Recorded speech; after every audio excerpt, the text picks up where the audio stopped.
Breaking today, the implosion of the Sussexes. Meghan Markle's Archewell charity scam and as ever lies have finally been exposed. An astonishing double blow. I'm firstly grateful to them because they pushed the book up to #1 on Amazon. And secondly, I'm not surprised. I mean, for them, any criticism is always poisonous and damaging, and particularly from me. But I can assure you it's very well sourced. And it's true. I mean, that's the point. It is actually, unfortunately, true at the time. We didn't plan for everything selling out in under an hour. And so watching those metrics happen in real time, it's already sold out. Because I'm business-minded, I'm immediately going, okay, well... How good. How embarrassing. And I love that quote. A quote from a Netflix insider. Their offices were covered in as ever products. And this Netflix insider goes, there was just so much jam, everywhere jam, that they couldn't sell. It's pathetic, it really is. Breaking tonight, a royal scandal that sounds so unbelievable, it almost reads like satire. What if the charity that Prince Harry once called the most important mission of his life wasn't abandoned by accident? What if it was pushed to the edge, quietly, strategically, until Harry himself walked away? And what if the person standing right behind that decision was none other than Meghan Markle? Because according to explosive claims surfacing from investigative author Tom Bauer, the story the public heard may not be the story that actually happened. For years, Harry built his reputation around one project, Centerbale, a charity supporting children affected by HIV in southern Africa. He called it his life's work, his legacy, the one thing that gave his royal journey real purpose. But then something strange happened. Suddenly, the meeting stopped. The donors disappeared. Sponsors quietly pulled out. And within months, the prince who founded the organization was no longer part of it. So the question everyone is whispering, but very few are asking out loud, is simple. Did Harry walk away from his charity, or was he pushed? Because if the reports surrounding Meghan's influence are even half true, this story isn't just about a charity collapse. It's about power, control, and the royal partnership that may be quietly tearing Harry's legacy apart. He, on the other hand, couldn't find an English woman who wanted to live with him, and they all fled because of his depressions and paranoia. And here is a woman, Meghan, who was his safety net and provided what he thought would be the mollycoddling and the love and security he was desperately looking for. And so it seemed at the beginning. But of course, since then, we've seen how she has completely exploited her position and become a global star at the expense of the royal family of Britain. For a long time, the public story surrounding Prince Harry was simple. A rebellious prince who walked away from royal life, but who still held on to one deeply personal mission. Long before the streaming deals, before the Hollywood headlines, before the endless interviews and documentaries, Harry had built something that many people believed was genuinely meaningful, Centerbale. The charity was founded back in 2006, created to help children and young people living with HIV in southern Africa. For years, Harry described it as the one project closest to his heart. He visited the region repeatedly, appeared at fundraising events, and often spoke emotionally about how the work reminded him of his late mother's humanitarian legacy. Back then, the narrative was clear. Whatever people thought about Harry's royal drama, Centerbale was supposed to be untouchable. But everything began to change the moment Meghan Markle entered the picture.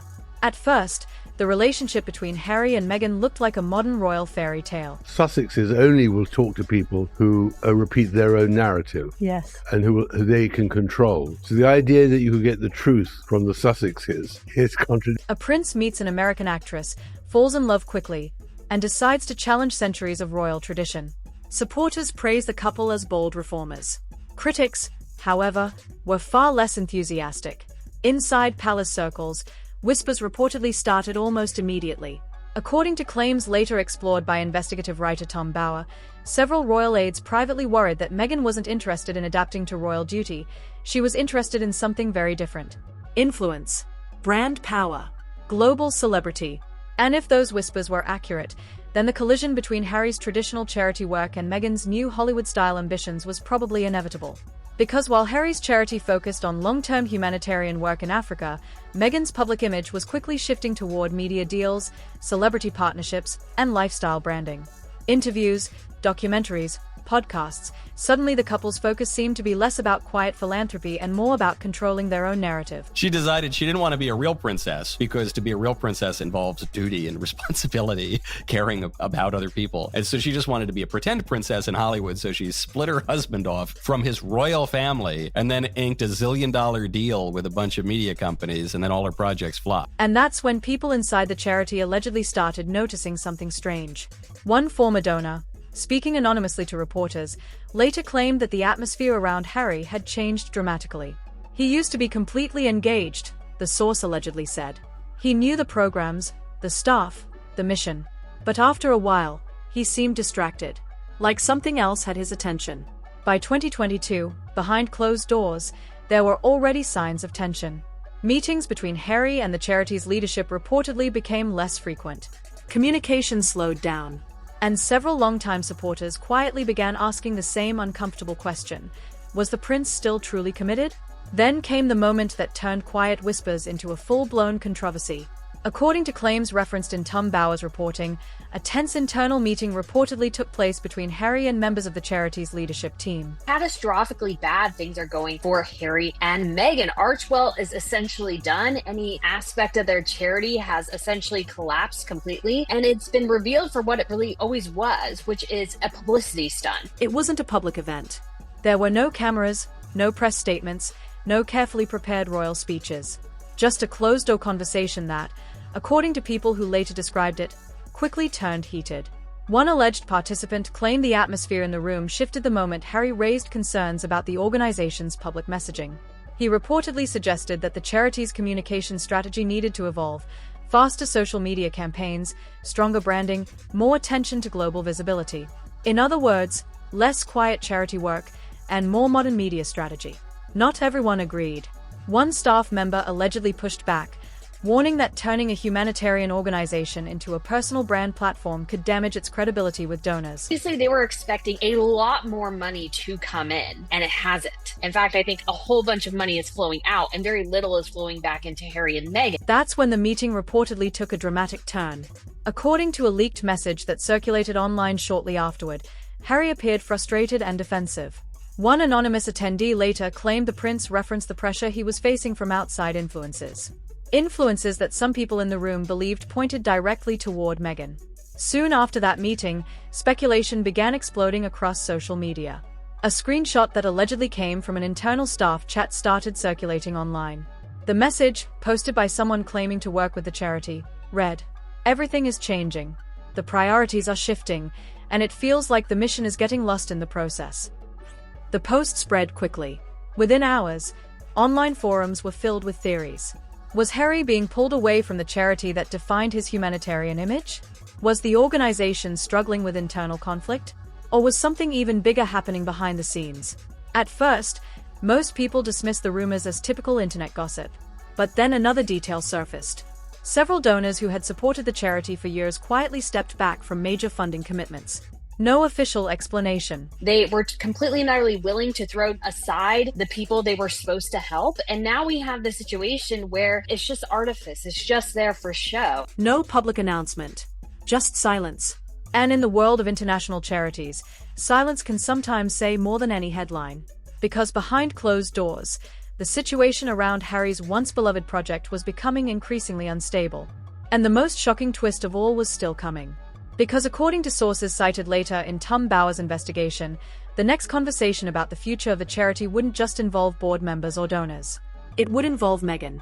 And the moment she entered that discussion, everything changed. Meghan praises herself constantly for being this great humanitarian, but when you really think about it, what has she done? I mean, even before she married Harry, she was part of World Vision, but dropped them as soon as she got engaged. And so it's like, if you really cared about the organization in the first place, why not continue working with them? But no, she just threw them to the side as soon as she could. At first, the tension surrounding Prince Harry and the charity he founded was happening quietly, behind closed doors.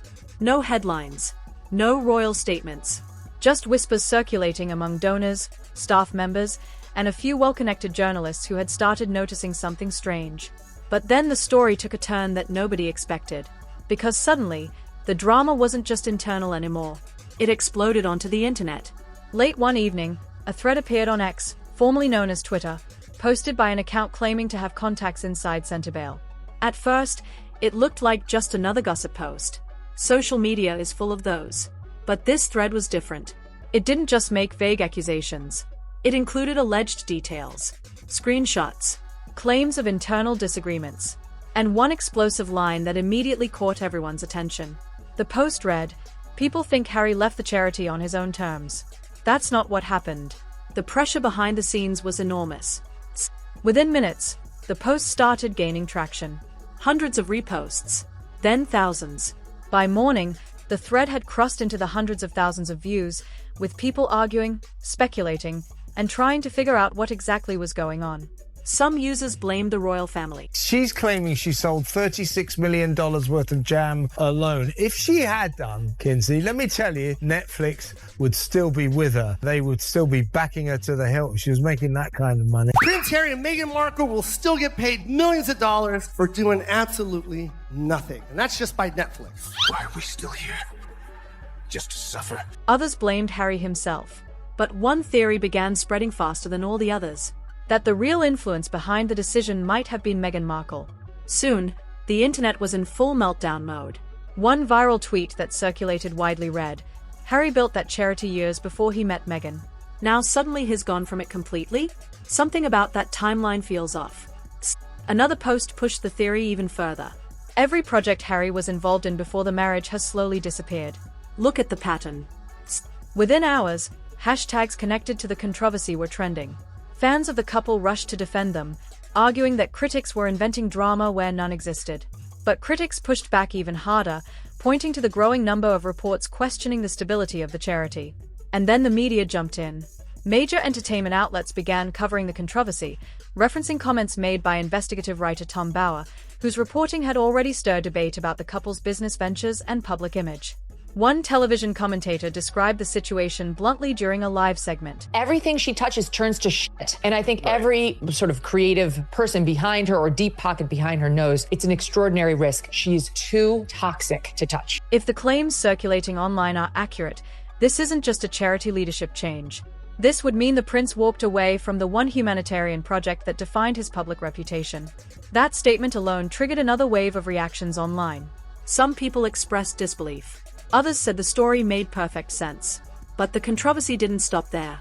Because just as the debate was reaching its peak, a second alleged leak began circulating. This time from someone claiming to have attended a private donor event connected to the charity.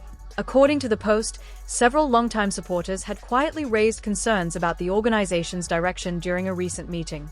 One attendee allegedly described the mood in the room as uncomfortable. I don't think anybody at Netflix could have seen the show before it went out, because it's not entertainment, it's not edifying in any way. It's really, really bizarre. Another message claimed that some donors were worried the charity was becoming entangled in public drama surrounding Harry and Meghan's media projects.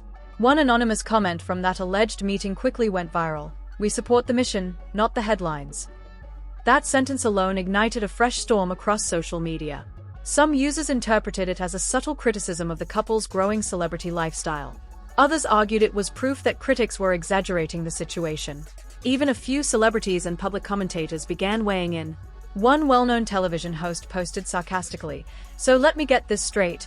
The prince leaves the royal family, signs media deals, launches projects in Hollywood, and suddenly his charity connections get complicated? Who could have predicted that?" Meanwhile, supporters of Meghan Markle pushed back strongly, accusing critics of trying to blame her for decisions that Harry made himself. One viral fan account wrote, "Harry is a grown man. The idea that Meghan controls every decision he makes is ridiculous."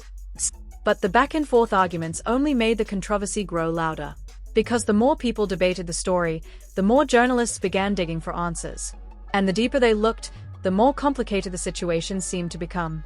Especially when a new claim surfaced suggesting that some sponsors connected to the charity had quietly begun reconsidering their involvement. No official confirmation. No formal announcement. Just another piece of information that appeared online and spread like wildfire. And suddenly the internet wasn't just asking why Harry left his charity. People were starting to ask a much bigger question.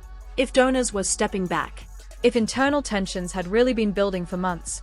And if outside influence played a role in the decision. Then what actually happened in the final conversation that led Harry to walk away? Because according to sources mentioned in discussions around Tom Bower's investigation, the truth behind that final decision may involve a confrontation far more dramatic than anyone realized. And if those accounts are accurate, the story of Harry leaving his own charity might only be the beginning. By this point, the controversy surrounding Prince Harry and the charity he once proudly founded had already turned into a full-scale internet storm. Social media debates were raging. Commentators were arguing on television panels. Supporters and critics were tearing into each other online. But just when it seemed like the story had reached its peak, another twist dropped. And this one changed everything. Because according to claims discussed in reporting linked to Tom Bower, the real breaking point may not have been a board meeting or a donor dispute. It may have been a brutal conversation about Harry's personal brand. Sources who allegedly spoke to people close to the organization claimed that during a tense strategy discussion, one senior figure presented a report evaluating how the prince's public image had changed over the years. And the conclusions were reportedly devastating. The analysis allegedly suggested that Harry's brand value, once strongly associated with humanitarian work, had shifted dramatically after the couple's high-profile media deals, interviews, and public feuds with the royal family. In other words, the prince who once attracted donors because of his charity work was now attracting attention for very different reasons.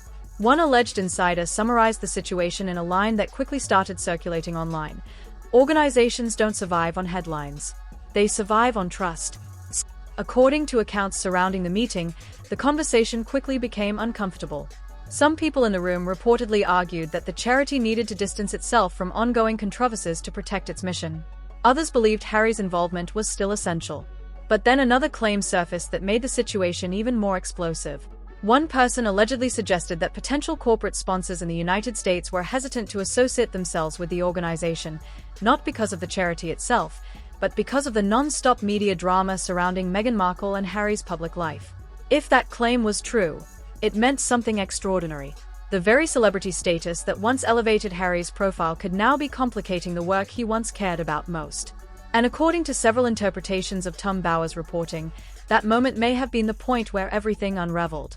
Because shortly afterward, a shocking development followed. Harry stepped away. Not gradually. Not quietly over several years. What's the title of her show? Love Meghan. For what? To watch? Who wants to watch Meghan Markle bake a pie? Suddenly, the founder of the organization, the man who once called it his life's mission, was no longer involved. That decision stunned many people who had followed Harry's charitable work for nearly 2 decades. Online, reactions exploded again. One viral comment captured the confusion perfectly. Imagine building something for 20 years and then walking away from it just like that. Others defended the prince, arguing that people outside the organization had no idea what internal pressures he might have been facing. But the most controversial theory refused to go away. The idea that Meghan's growing influence in Harry's life had fundamentally changed his priorities. Supporters dismissed the claim as unfair speculation. Critics insisted the pattern was impossible to ignore. And the truth? It still remains murky. Because neither Harry nor Meghan has offered a detailed public explanation about the deeper circumstances surrounding his departure from the charity. No long interviews. No official timeline. Just brief statements, and a lot of unanswered questions. Which is exactly why the debate refuses to die down. Because every time new details surface, whether from journalists, insiders, or investigative writers like Tom Bower, the same question returns. Did Harry leave his charity because the mission had changed? Or did the people around him change the direction of his life? And perhaps the most uncomfortable question of all, if the controversy surrounding this charity was only the first crack in the Sussex brand story, what happens when the next investigation starts digging even deeper? Because if the past few years have taught us anything, it's that when it comes to Harry and Meghan, the drama is rarely finished. In fact, if the rumors swirling through media circles right now are accurate, the next chapter of this story could be even bigger. The more this story unfolds, the more one thing becomes clear. The drama surrounding Prince Harry and Meghan Markle is far from over. For years, Harry spoke about Centrebale as the project that gave his life real purpose. It was supposed to be the one thing untouched by royal politics, media deals, or celebrity drama. A mission built to help vulnerable children and communities who truly needed it. But now, the questions refuse to disappear. Why did the founder suddenly step away from the organization he once called his life's work? Why were donors reportedly growing uneasy behind the scenes? And why does every new report connected to Tom Bower seem to raise even more questions about what really happened? Some people believe the answer is simple. Harry made his own decision and chose a new direction for his life. Others believe the story is much more complicated. They point to the timing, the growing controversies, the changing priorities after Harry and Meghan stepped into the world of global media deals and celebrity branding. I watched the Harry and Meghan Netflix documentary. Now, I'll be honest with you, before I watched it, I was not a fan of theirs. But now I've actually heard their side of the story, I fucking hate them. Supporters of Meghan insist that blaming her for Harry's choices is unfair and outdated. Critics, however, argue that the pattern of events tells a very different story. So what do you think? Did Harry walk away from his charity because the mission had run its course? Or is there a deeper story behind the scenes that the public still hasn't fully uncovered? Because if the reports and rumors circulating right now are even partially accurate, this may only be the beginning of a much bigger revelation about the Sussex brand, their business ventures, and the future of their public image. And if new investigations continue digging into the details behind these decisions, the next chapter could be even more explosive than the last. But now we want to hear from you. Do you think Harry made the right choice leaving his charity, or do you believe outside influence played a role in the decision? Drop your thoughts in the comments below, because this debate is clearly far from settled. And if you want to stay updated on the biggest royal controversies, celebrity investigations, and the stories that mainstream headlines often miss, make sure you subscribe and turn on notifications. Because here, we follow the stories all the way to the end. And trust me, this one isn't finished yet.